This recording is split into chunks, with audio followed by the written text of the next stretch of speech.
Ձեզ այստեղ հրավիրել ենք որպես մարդ, ով կյանքի բերումով, հաղթահարելով բոլոր կոմպլեքսները, հասարակության ճնշումները, որոշել է գումար վաստակել այն տարբերակով, որով վաստակում եք, եւ շատ հետաքրքիր է ձեր պատմությունը, ոնց եկաք դրան։ Հիմա դուք մարդկանցից գումար եք վերցնում եւ մարդիկ տալիս են։ Ճիշտ եմ հասկանում։ Ինչ անեմ։ Հիմա գումար վաստակում եք դրսում։ Հա։ Ոնց։ Մեկալում եմ ու ես ասու գործն եմ անում։ Ես 7 եկեղեցի ունեմ։ Այդ 7 եկեղեցին ծառայել եմ ես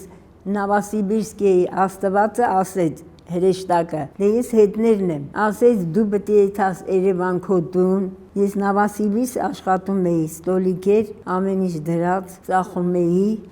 ու այդ ինքը օրական ինձ 700 դրամ էր տալի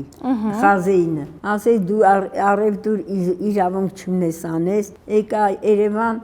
ասի Տեր Աստված, դու ինձ բերեցիր, ես տունն եմ, ես գնամ քուչա ավլեմ, գնացի քուչի տեղը, որ երկու քուչա վեկալեմ, տենց գործ էլի անեմ, որ փող վեկալեմ ու տենց ասու գործ անեմ։ Հրեշտակը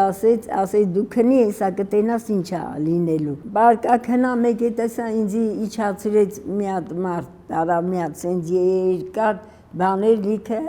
սենյակներ էր։ Ասեց միջանցքը էլի, ասեց էս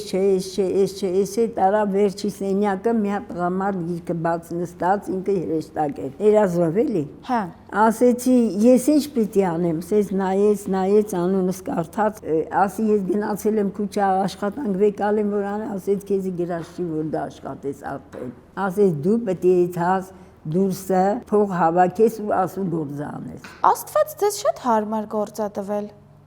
Որովհետև ես իրանն եմ, նա ուզեցել է, որ ես էլ չեթամ չաշխատեմ, չի թողել, որ թողեր ես կաշխատեի